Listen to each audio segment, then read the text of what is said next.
If you don't know why we had balloons and cookies, it's because we've been in this building for 2 years, and you should be excited about that. Let's clap about that. 2 years, so cool. If you don't know the story of how we ended up in this building, I'll tell you later, because I'll just cry if I try to tell it right now. God kind of moved us into here and has just repeatedly shown us why. It's been such a cool 2 years. I was just talking to somebody. I can't decide if it feels like it's been, like 2 seconds, or it just feels like we've always been here. I can't. It's crazy what God has done in these past 2 years. Been really cool. Well, if this is your first time here, my name's Adam. Super excited to continue a series today we're calling How to Human.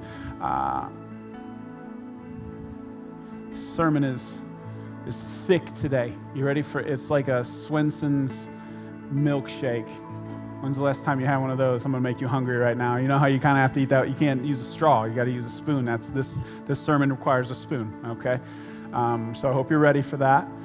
But I feel like that God can do something with this in your life. So I wanted to start though this morning with a quick poll. And as always, you don't have to participate if you don't want to. I'm just going to ask you to raise your hand here a minute if something is true about you. But before I tell you what the thing is, I want to introduce it so you understand what I'm asking. One, I want your opinion, not the person sitting next to you's opinion on you. So don't let them influence your decision, okay? Tell them to butt out of this. This is your opinion on you, okay? And then two, I'm going to ask you to raise your hand if you believe you are above average at something, and I just want to clarify what I mean by above average. I mean better than 50%, right? I'm not asking you if you're good at this. I'm just asking if you're better than the bottom half of the population, okay? That's all you got to do. That's all you got to beat, all right? You ready? Okay, so raise your hand if you consider yourself an above average driver of your vehicle, okay? All right, I want to make an observation. More than 50% of the room raised their hand. Do you know what that means? Somebody's wrong, right? Now, that's a big deal. That's a big deal. I read a statistic, and I think it played out in this room, that 80% of people believe they're above average drivers, which means 30% of people are delusional, right? They're wrong. Now, we all know bad drivers exist. Right? You see it when you see somebody, hit a curb. The other day I was watching somebody drive. He or she drove her minivan too close to the edge, and her wheel went down into the ditch and bottomed out the entire bottom of her minivan, and then she just kept driving like nothing happened. So there's a lot of bad drivers out there, but most of us think we're not. Now that's scary though, right? It's scary even that bad drivers exist at all. If you're over 30 or over 40, do you know how long you've been doing that? That's for somebody to do something for that long and still be bad at it. And I'm trying to avoid all these stereotypes in my head right now, and it's really hard. But if I may, some of the people who have the most experience at driving are the worst at it, right? Can I say it that way? Everybody catch that? Okay, good, thank you. How can you do something for years and years and years and years and not get better at it? But we know it's true, right? We know that there's bad drivers who have been driving for a long time. And this is an important concept. That even if we have a lot of experience at something doesn't mean we're necessarily good at it. And that's what the thing we're talking about today, that's what it's like. You have a lot of experience with what we're talking about today. You have a lot. Some of you have an enormous amount of experience at the thing we're talking about today. You spent hours and hours and hours of your life on this thing. You've spent emotional and mental energy on this. All of us have stayed up at night thinking about this thing. Some of you experienced it this morning. Some of you have it going on right now. The thing we're going to talk about today is conflict. Conflict. Everybody in this room has tons of experience with conflict. Everybody, right? We all. Some of us could have an honorary PhD in conflict, right, in our life because of the amount of hours you spent on it. But what I want us to remember is that just because we spend a lot of time doing something doesn't mean we're good at it. Anytime you see somebody park sideways in a parking spot, you just need to remember that just because you spend a lot of time doing something doesn't mean you're good at it. And I think we need to remember that with this subject, because we could make the mistake of thinking that just because I've done it a lot must mean I'm pretty good at it. And we also need to keep in mind that 80% of people think they're in the top half of drivers, right? So that could also mean that if you think you're good at conflict, that, well, you could be some of those delusional people who think they're good at something that maybe you're not. So conflict. I don't want to be one of those people who just has a lot of experience but isn't very good at it. I want to be good at conflict, and I don't mean winning the argument. I'm already good at that. I want to get better at resolving conflict in a godly way and pursuing peace in my life. Can we all just say, I want to say, at least for the record, I think all of us in this room would want to be able to say that the way I resolve conflict is the way God would want me to resolve conflict. I think that should be at least our stated goal. Maybe when we get in, that's not how we feel, but at least right now, when things are cool, we should say that's what we want. So that's what I want to talk about today. And I want to look at 4 of the most important verses in the Bible on conflict, and it'll actually be 5, and actually it'll be 6 verses, but we'll say 4 officially, that I'm telling you, if you could just get these 4, the conflict in your life would be so much different. And that's crazy to say that, right? Because I don't know if you, like, the Bible has 66 books in it. The Bible has thousands and thousands and thousands of verses. And I'm saying, hey, let's just go after these 4. If you could get these 4 verses and really get them down, the conflict in your life would transform. You would be a different person. The conflict you experience would be completely different. 4 verses. Just do 4, right? It's only 4. It's 4. So, let's start. First one's found in 1 Peter chapter 4, verse 8. Peter says this, most important of all, continue to show deep love for each other, for love covers a multitude of sins. I love that little phrase at the end of that verse. For love covers a multitude of sins. I wanted to start with this one because the way he words that, man, this could transform some things right out the gate. Think about all of the conflict that you experience in your life on a daily or a weekly basis. Think about all the things that happen to you, all the times that people do something to you that hurts your feelings, irritates you, offends you, whatever. Add all of that up. And what Pete is saying here, he's saying, hey, if you take all of it, love should be able to cover like a lot of that, right? Multitude of sins against you, love should be able to cover that. Now, what does that mean? I think that means, and forgive me for suggesting this about you, but I think that means that a good portion of the stuff that we get upset about, a good portion of the stuff that we get offended at, a good portion of the stuff that we say hurts our feelings is actually little stuff that we should be able to say, you know what? I'm going to let love cover that. I think what Peter is trying to get us to say here is that there's a certain percentage of things that happen that we don't even need to have a conversation with people. We don't even need to forgive them. We just need to let love cover it, and the moment love covers it, it evaporates into nothing. That it's that little. That basically Christians, we shouldn't sweat the small stuff. We shouldn't be so easily offended at things. I see conflict a lot. I'm a pastor. And there's always seasons where it seems like there's a lot. And if I can tell you just from my experience, a lot of the conflict I see in church is petty. It's petty. At least it starts petty, you know?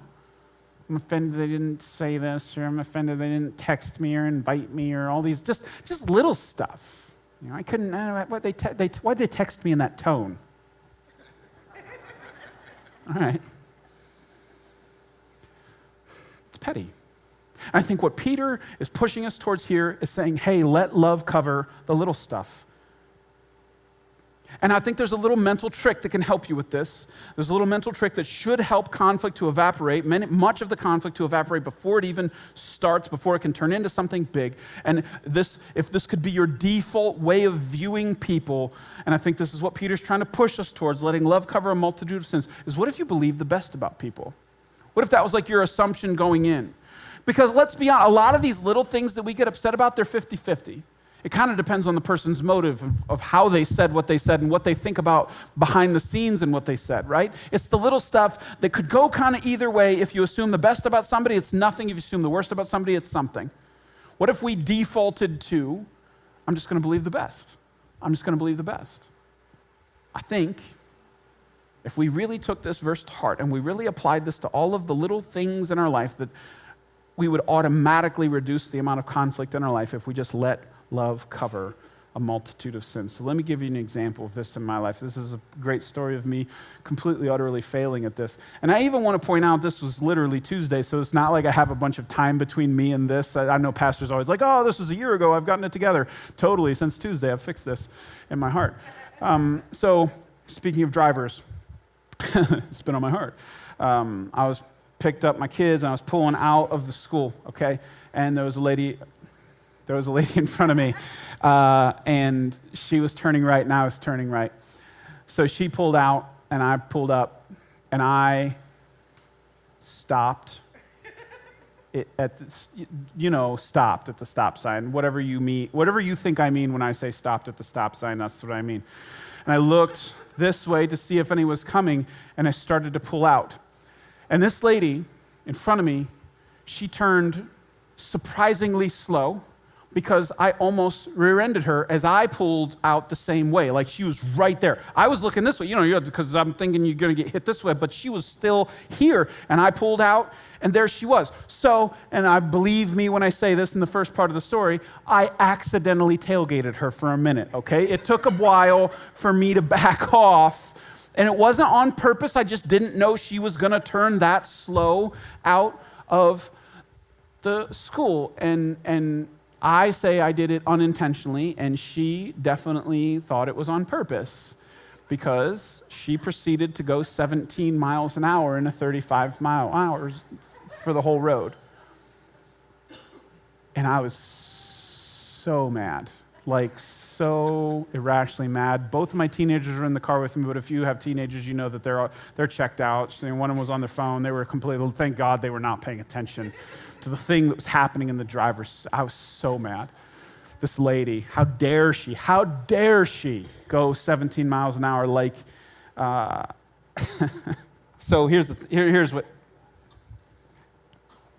this is my mental process. I'm angry, thinking thoughts, saying things under my breath, all that. And then a little voice goes, hey, you're a pastor. And I was like, I'm pastor of that kind of church, get out of my face. and then this lady could know you, because I see her eyes in the rearview mirror staring at me. And I was like, I still don't care. And then it was, hey, she could literally go to your church. And I'm like, you know what, maybe we should just back this off. I actually don't know. But that's what it took. That's, by the way, just so you guys know, like, I think God made me a pastor, not because I'm better than you, but because I'm worse than you, and I need stuff like that. Otherwise, I probably would have went around her and tried to attack her. But here's the thing. Here's what I want you to know. This is the stupid part. This is the part that later I feel embarrassed to even have this as a story in my life. Normally, it takes me 5 minutes to get home. That day, it took me 6. I'm being literal, literally 1 minute, 1 minute more. What a dumb thing. What a dumb thing for me to waste emotional and mental energy on. What a dumb thing for me to get all worked up about. It was 1 minute of my life. 1 minute of my life. If I had taken this verse to heart and actually said, you know what, I'm going to let love cover this silly little thing that's happening on the road, I would have backed off way faster. Maybe I could have assumed the best about her. Maybe she was being overcautious because she has something, she wanted to be careful around a school. Maybe her teenager was telling her something serious. I don't know. I could have assumed the best, but I didn't. And I let it turn into a thing. And I just feel like, man, if we took this verse to heart and we let love cover the little stuff and just let it be. Like, again, I don't even need to I don't need you to apologize. I don't need anything. I'm just going to let love cover it. I'm going to move on with my life. That it would just diffuse and cause a lot of the conflict we experience to just evaporate before it even starts. And I want to say, especially if we could do this in church, can I cast a vision for us, Mosaic? Can we be an unpetty church? Unpetty. I looked up antonyms. I found none of them were sufficient, so we're just going to call it unpetty. Can we be hard to offend? Wouldn't that be cool? Wouldn't it be cool to go to a church where it was like hard to offend the people there? Wouldn't it be cool to go to a church that had thick skin and a soft heart? Because it seems like a lot of times in church you get the opposite, right? You get thin-skinned, hard-hearted people. What if we weren't? What if we were thick-skinned, but we kept that soft heart? What if that's the... Wouldn't it be cool to go to a church like that? That most of the conflict that could have happened evaporates before it even gets started? Because we take this, let love cover a multitude of sins seriously. Man, I want to go there. I bet a lot of people. What if that was like one of our distinctives? What if people walked in here and it was different? Because let's be honest, on the outside, in our culture today, people are very easy to offend. People are super petty. Jump on any social media you want and people are petty. They're petty, petty, petty people. What if they walked in here and they're like, man, this is different. Wow, these people don't offend easy. Man, these people, they got thicker skin and they got soft hearts still somehow. What if they walked in and like that was their experience? Wouldn't that be magnetic? Couldn't this be a beacon of light in a very dark culture, at least in this area? I think that would be awesome.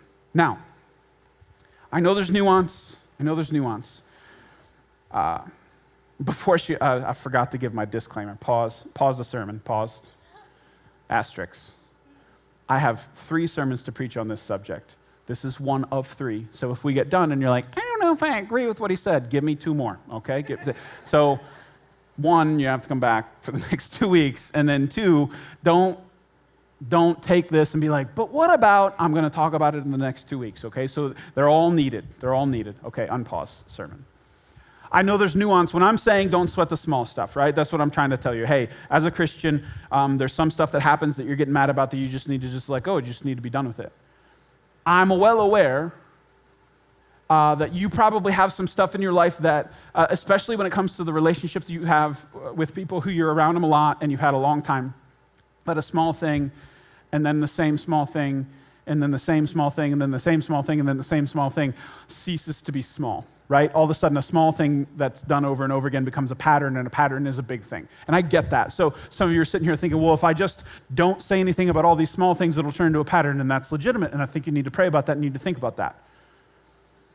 So I know there's nuance there. I also know that I've been married to my wife for 20 years, and our fights have changed over the time that we've been married. It used to be all out, like complete disagreements of, we're really far apart, but now it's always fights about degrees, right? She thinks something is this important, I think it's this important, and we fight about that. But that's the fight, is whether or not this thing is a 9 or a 5 on the importance scale. So I'm aware when I say don't sweat the small stuff, this is super subjective, right? Because you have to decide what's small. I know that. So I want to say continue to listen, because we're going to kind of try and flesh this out. We're going to try and dig in here a little bit, but I know there's still some unanswered questions. Now, this next verse will help us start to figure some of this out. Massively important, this next verse, in eliminating conflict before it starts and dealing with conflict once it starts. This next verse, if you get it wrong, you're going to have more conflict, and your conflict's going to be hotter than it could have been if you'd gotten it right. This next verse contains the great creator and magnifier of all the conflict in your life. It's Proverbs 16:18. You ready? You're not, but here we go. Pride goes before destruction, and haughtiness before a fall. The great creator of conflict in your life, the great magnifier of conflict in your life is your pride. I made you own that. I could have said pride and you could have immediately been like, yeah, theirs, but I didn't let you. I said yours. I wonder what percentage of your conflict would disappear if you started to get a handle on your pride instantly. Like if you could just flip a switch and turn your pride off, wouldn't that be cool? One. And then I wonder if you could walk around that day and find out just how much of your conflict actually has to do with your pride getting twinged, with someone pressing on your pride and you reacting to it. Listen, I'm going first here. Why else would you be mad about somebody going 17 miles an hour? Who cares? It was 1 minute of my life. It didn't matter at all. It did not warrant a blip on my radar. My heart rate shouldn't have went up 1 beat. Who cares? I cared because of my pride. How dare she go slow in front of me? It was my pride. It's kind of like if you would like go to shake somebody's hand and you had like a splinter in your hand and it was red and swollen and infected, and you went to shake their hand and they shook your hand, and then you would go, you hurt me. Like, well, it's kind of true because they put their hand on your hand and they pressed on that spot. But wouldn't it be more true that if you'd gotten rid of the splinter and let the wound heal, that then that wouldn't have hurt? I wonder how much of our interactions are like that pride is kind of this X factor that actually causes things that would have not been and made something into something that never should have been a thing, or makes something worse than it should have ever been because we're not dealing with it. I kind of feel like pride plays that role. Now, it got real quiet when I said your pride, because this is a touchy subject, right? Your pride is a touchy subject. Because somebody else telling you, I had a conversation in the lobby after the 9 o'clock service, and I was like, I don't respond well when somebody tells me I'm prideful. I'll tell you I'm prideful, but you don't get to tell me. And that is also, by the way, a symptom of my pride. I am well aware, okay? I am well aware. But I will tell you, I believe that we are bad at recognizing our own pride, which is why you almost automatically always kind of recoil away from that. If somebody talks about your pride, almost always we're like, nuh-uh, right? Isn't it kind of like a knee-jerk reaction? So I want to say this. When you think about your pride, you should have a healthy doubt of your self-assessment. That's a part of it. If you don't have any doubts at all about your own assessment of your pride, and you also happen to think you don't have very much, you're super wrong. Only hyper-prideful people think they don't have any pride. That's actually a symptom of the opposite. So I want to say all of us should have a kind of walking around, we need to carry a healthy amount of doubt about our assessment of our own pride. You should. And it's a huge deal because, again, this is a magnifier and a causer of so much of your conflict. Now, I want to give you the bonus verse because this is so important. Here's your bonus verse on pride, 1 Peter 5:5. And all of you, dress yourselves in humility as you relate to one another, for God opposes the proud, but gives grace to the humble. Do you know how important this is to the conflict in your life? Look at the way it's structured. He says, clothe yourselves with humility towards each other. Why? Because God opposes the proud, but gives grace to the humble. So it's like a cause, and it's like, hey, do this because of this. And the reason is huge, right? God is opposing proud and giving grace to humble. Let me ask you something. So when you're in a conflict with somebody and you think you're right, which is almost 100% of the time, right? It's really high percentage. If I'm in a conflict, I'm probably thinking I'm right. Otherwise, it's not a conflict because I'm just saying sorry. But if I don't think I'm wrong, then I'm coming, right? So if you think you're right in a conflict,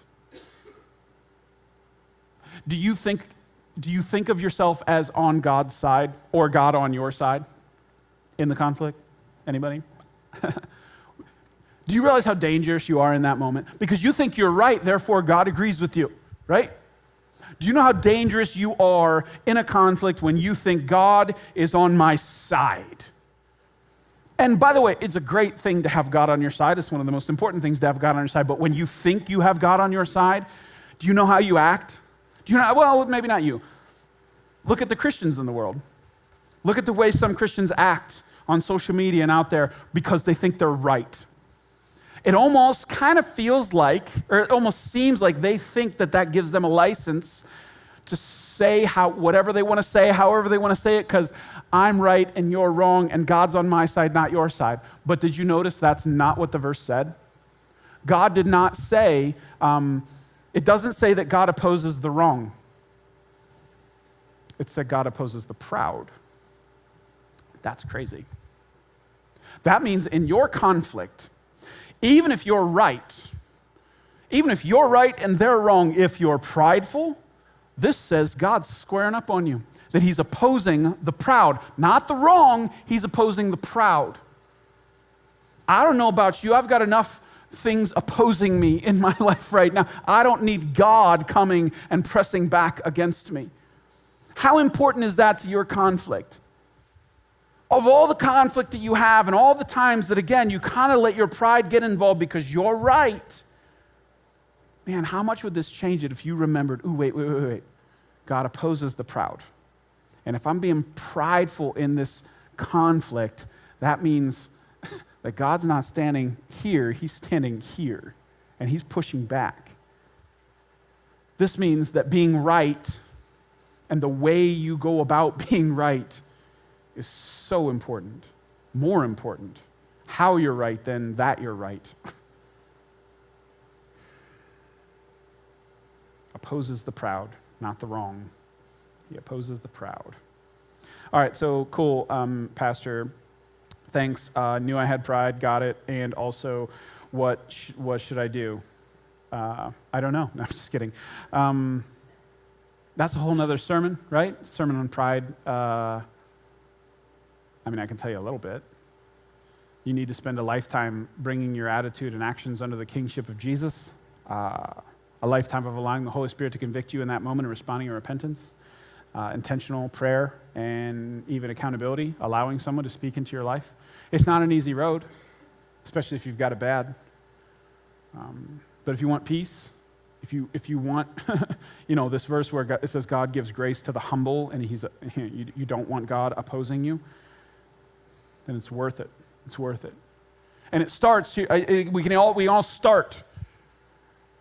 It starts with admitting that you've got it and asking God to help you with it. And that would be step one. And you can do that right now. You can do that today. Hey, God, I've got pride. Every time I have conflict, it seems to come out worse. I need you. Forgive me. Help me. That. All right. I also have a little check for you. If you're still doubtful about your pride level, it's a pride check. So I have a question. Two questions that'll help you assess your pride. Say you're in a conflict and someone hurt you. And it's bigger than, we just talked about letting the little stuff go, so it's bigger than that. You can't let it go. It's not small. It's not going to be a love covers thing. We're going to have a conversation about it. But they hurt you. You're the victim. They are the perpetrator. In that scenario, whose responsibility is it to start the conversation? Think about that for a second, in your opinion.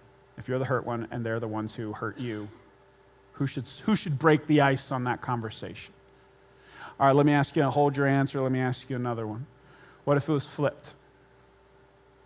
What if you hurt the person? Or you think maybe you could have?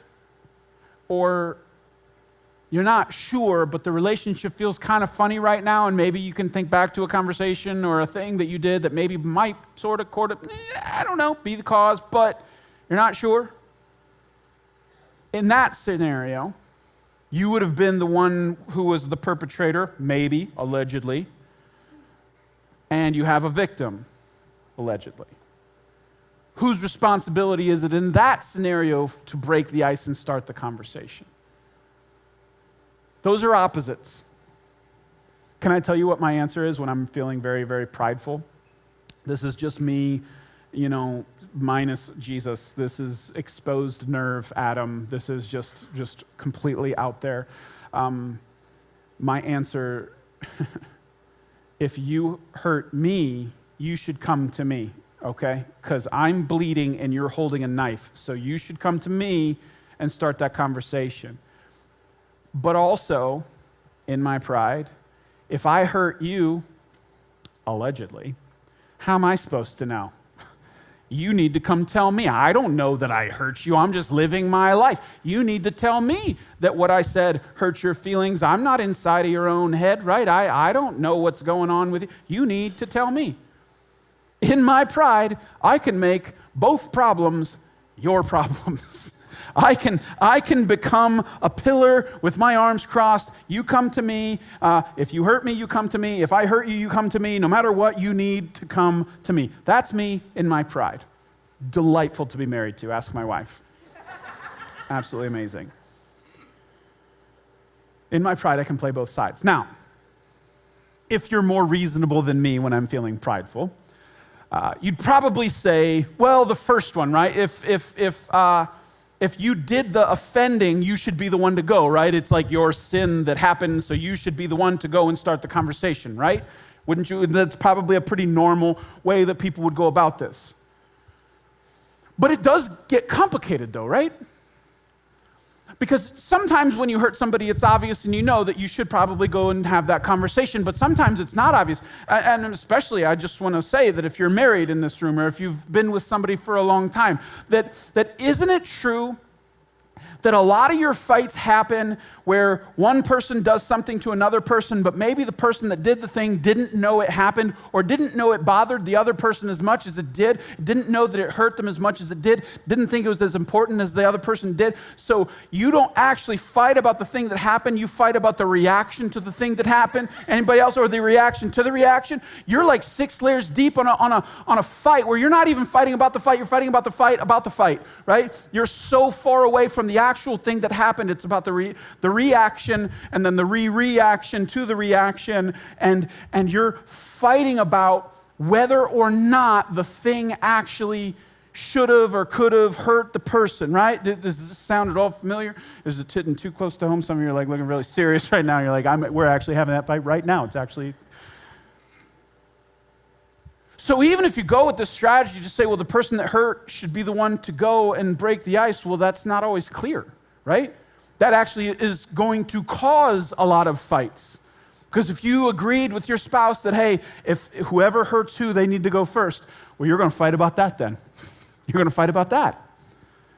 So Jesus has an amazing solution to this. It's genius. Do you ever read the Bible and just get blown away by Jesus sometimes when he just says something, you're like, where did you come? Like, that's amazing. How did you do that? And then you're like, oh, that's right, you're God. That's how. Yours. So he has a solution. It's found in 2 spots, one in Matthew 5, one in Matthew 18. Matthew 5 is 2 verses, Matthew 18 is 1 verse. So these are the next 2 that are really important to your conflict. So this is Jesus talking about conflict. Okay, so let's look at the Matthew 5, 23 and 24 first. Jesus says, so if you are presenting a sacrifice at the altar in the temple and you suddenly remember that someone has something against you, you're the perpetrator, they're the victim, leave your sacrifice there at the altar, go and be reconciled to that person, then come and offer your sacrifice to God. Okay, so here's Jesus saying, if you're the perpetrator, they're the victim, you go, right? But hold on a minute. A couple chapters later, Matthew 18, look at what he says. Same Jesus saying this. If another believer sins against you, wait, now you're the victim, go privately and point out the offense. If the other person listens and confesses it, you have won that person back. Wait a minute. If you're the offended one, go. If you're the hurt, if you did the offending, go. Is that a contradiction? Or is Jesus making a really important point here? When it comes to conflict, I believe what Jesus is saying is the ball is always in your court. He's eliminating the fight about the fight. You don't get to hold it anymore. He's saying if you're wronged, you go to them. If you did the wronging, you go to them. No matter what, you go. He's not leaving you an excuse to stay in conflict. He's not allowing us to play this power game, this pride game of who's going to break the ice first and who's going to have the conversation first. Like if Jesus would come down and bodily show up to you and you would be like, I'm just waiting for them to come to me, Jesus. He'd be like, no, go. Start the conversation. Break the ice. The ball is always in your court. Doesn't matter if you're hurt or you're supposed to go. If you're offended, you're supposed to go. If you did the hurting, you're supposed to go. If you did the offending, you're supposed to go. If the relationship feels off and you're not sure and you maybe sort of kind of think you did something, go. The ball is always in your court. No more Cold War. No more silent treatment. No more ghosting each other. actively pursue conflict resolution and reconciliation in your life. You don't get to play passive if you listen to Jesus. I know this is hard. You know why it's hard? I told you what this was before I started. You already forgot, though. This is the pride test. This is the pride test. The reason you don't want to go is nothing to do with anything except your pride. That's what prevents you from going. It's your pride that prevents you from going and telling somebody sorry preemptively before they come to you. It's your pride that prevents you from telling them that they hurt you. It's your pride. Because if you really listen, because I think you would say this, I think you would say officially, press release in your life, I care more about the relationship than I do about who talks first. You would say that. But you're allowing this thing to sit here. You're allowing this problem to remain because you don't want to be the first one to talk, because you don't want to go to them. You're actually damaging the relationship because you don't want to start a conversation. Is it worth it? Is it worth it? If it's really true that you care more about the relationship, then listen to Jesus. Go. So here, let's put these two things together, because it's really hard to preach to a room like this when I have all kinds of personalities in here. So in the beginning of the sermon, I was saying, hey, if it's little, let it go, right? If it's little, let it go. But here I'm saying, if you can't let it go, you need to go. Did you follow? So if it's small enough, then you need to let it go. And I mean let it go. It's done, it's over. You don't think about it. You don't have a feeling about it. You're done. You let love cover it and evaporates into nothing. And the relationship is exactly the same after the thing as before the thing, because it's nothing. But if you can't do that, if you can't let it go, you go. The only option you don't have is to sit here in the middle and hold on to this thing that happened and not have a conversation because it's kind of little. Well, if you can't let it go, Jesus is saying, go. You can't hold on. Jesus is taking away our excuse to put off these conversations. So I know how this goes with the different personalities in the room. In the beginning of the sermon, when I'm saying let the small stuff slide, all the people pleasers were like, yes, I let everything slide. Somebody could total your car and you're like, I'm sorry, and I'll pay for that. Like you're so conflict averse. You don't want to have any conflict. So you love that beginning where I was saying, let small stuff slide, because you're going to take that way too far. But I also know there's people in the room who are very, you kind of like conflict, so you didn't like the beginning of the sermon at all. You were looking at it going, I don't want to let anything slide. Anytime something happens, I want to let them know it, or I'm going to let the world know it on social media. Like, I don't let anything slide. So I know that's the way that went. But then when I get to this part over here, it's kind of flips, right? So now I'm saying, hey, if it's so big that you can't let it go, you need to go. The people pleasers, you're sweating it right now, right? You're like, I don't want to have that conversation at all. And then I know there's some of you who like conflict who you're like, yes, go, no more Cold War, because I'm going to drop an atom bomb on these people. The Cold War is over, it's now a hot war, and we're doing this thing. So you need to listen to all of this. You have to put all the pieces together here. If you can't let it go, you need to go. And how you go matters. How you go about that. What you're doing with your pride in the conversation matters. Now, I hope that right now, my goal here was to push you to be highly motivated to resolve conflict in your life. I would love for you to not be carrying all this stuff around with you all the time. I want you to be able to resolve the conflict, either let it evaporate or resolve it. Just don't carry it. That's what I want. But I want to push it even further. I want to give you even more motivation. I want to flip back because we skipped over an absolutely crazy thing in the Matthew chapter 5. I just want to read this again. This is what Jesus said. This is huge. If you're presenting a sacrifice at the altar in the temple and suddenly you remember someone has something against you, leave your sacrifice there at the altar, go and be reconciled to that person, then come back and offer your sacrifice. Do you realize what he just said? The Jewish people hearing that, their mouths would have been gaped open. They would have been like, what? Because he just said, hey, if you're worshiping God, actively worship, like offering a sacrifice on an altar, like the highest form of worship that they could do as a people. He's like, if you're doing that and in your mind you remember that somebody's upset with you, stop and go and be reconciled to them, then come back. He just said, hey, stop worshiping God, pause, reconcile, come back and worship God. I would have never thought that. I would have thought worshiping God is the most important thing. I'm going to do that. But Jesus is like, hold up a minute. You can't. You have to go reconcile first and then come back. And I think what that shows us is a massively important point. Massively important. That unresolved conflict in your horizontal relationships affects your vertical one. That the reason he's saying pause the worship for a moment, go be reconciled, then come back, is because your horizontal relationships are going to mess up your vertical one. That your unresolved conflict in the horizontal is going to choke off your relationship with God. You can't be right with God and wrong with others. So God's not going to settle for some secondary relationship with you because you're allowing your horizontal relationships to stay messed up. He's not going to do it. He's like, no, stop for a minute, fix that, and then come back. That's crazy. So can I suggest that maybe for some of you, this is why your relationship with God feels off? Maybe this is what's off. Maybe you're feeling like, man, I just can't seem to, I don't know. Maybe this is it. Maybe God's saying, hey, you've got some unresolved stuff in your horizontal relationships and it's messing up your vertical one. Maybe you need to go have a conversation.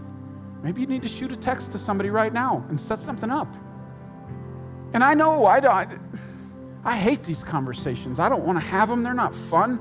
But if it's choking off your relationship with God, listen, I'll have a conversation. I would hesitate to tell you the percentage of conversations I have that are more about my relationship with God than it is with the person. I don't want to offend anybody. But so very often, if I'm having a tough conversation, it's not for this relationship, it's for this one. Because I care that much about having an unbroken relationship with God, not having my relationship with God choked off. I'll have any conversation because it's worth it. It's worth it. I don't want this messed up. So I'll push through a lot. Now, I also want to point out that this is a two-way street. So I just told you that your horizontal relationships affect your vertical one. I also believe that your vertical one affects your horizontal relationships. So for some of you, you have the opposite problem. You have your relationship with God is messed up right now. Something's off. Did you know it? And it's causing your horizontal relationships to be off. Now, there's a couple of reasons your relationship with God could be off. One, maybe you haven't decided to follow Jesus yet. Maybe you're not a Christian yet. Maybe you haven't asked God for forgiveness yet. Maybe that's the reason your relationship with God is off, because you haven't surrendered your life to him. And I just want to say, man, you're here. This is the moment. You can do it right now. You can pray a prayer right now as I'm talking. Jesus, I give you my life. Jesus, I need your forgiveness. You could do that right now. And I believe that begins the healing, that unleashes forgiveness, and that gives you that relationship, that unbroken relationship with God. You can do that. You shouldn't do anything else. You should do that. But maybe you are a Christian already. You've already put your faith and trust in Jesus. You believe that what he did on the cross is the reason you have a relationship with God. You're already there, but you're still off right now. And I can think of two reasons. One reason your relationship with God could be off is because you're mad at him. Some of you are mad at God. And you're not talking to him about it. And I just want to push you in this moment to please have a raw and real conversation with God. Don't give God the silent treatment. That's the one thing you shouldn't do. You should rage. You should go to a padded room and have it out with God and say all the cuss words and rage out. And I promise he'll be there for that. But don't ignore him. Don't ignore him. Have it out with him. Get it out of you. Read the story of Job. Job raged against God, but what did God say at the end? Hey, actually, Job was right. And God liked that he engaged, that he didn't just push away and say, forget it. So some of you, that's what you need. And then the second reason that you could be off with God Is that you're doing something that you know he doesn't want you doing. I would guess that's the main reason. If you're a Christian, you feel off in your relationship with God is because you're making choices that you know he doesn't want you making. And it's jacking your relationship up. And he's bringing it to your mind right now. And I just want to say, man, it's not worth it. Whatever you think you're doing, whatever your reason for doing the thing is, it's not going to give you what you think you're going to get out of it. And it's stealing the one thing that matters the most in your life. Give it up. Give it up. Whatever it is you're doing right now, make a choice. God, I'm going to have a hard time stopping, but I want to take my hands off of this. Surrender it to him right now. Surrender it to him. Because maybe your jacked up relationship with God is causing your horizontal relationships to be jacked up.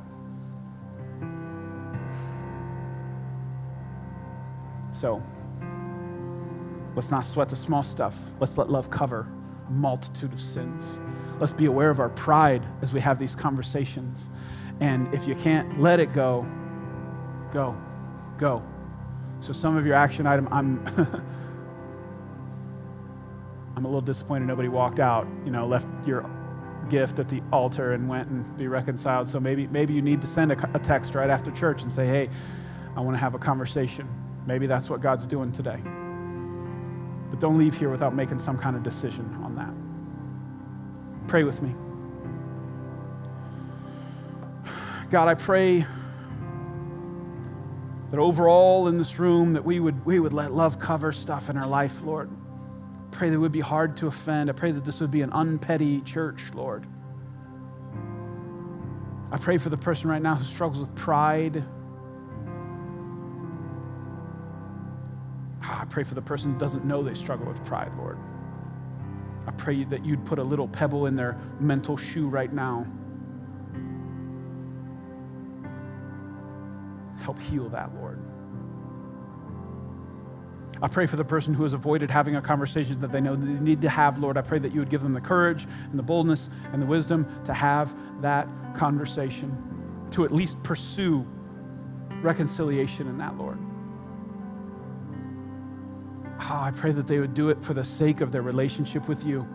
If they could just say that to themselves over and over as they're getting their phone out, for the sake of my relationship with God, I'm going to have this conversation. Pray that they would do that, Lord. And Lord, I pray for the person right now whose relationship with you is jacked up. Lord, maybe they're mad at you. Maybe they're doing something they're not supposed to be doing. Lord, I pray that they would feel your presence heavy right now, Lord. That your kindness would draw them to you. Knowing that you're not going to make them pay a price, knowing that they don't have to wait 2 weeks before they come talk to you and get everything right, Lord, that they can turn around right now and you're right there, smiling with your arms wide open, waiting for them, Lord. Pray that they would come to you. In Jesus' name I pray.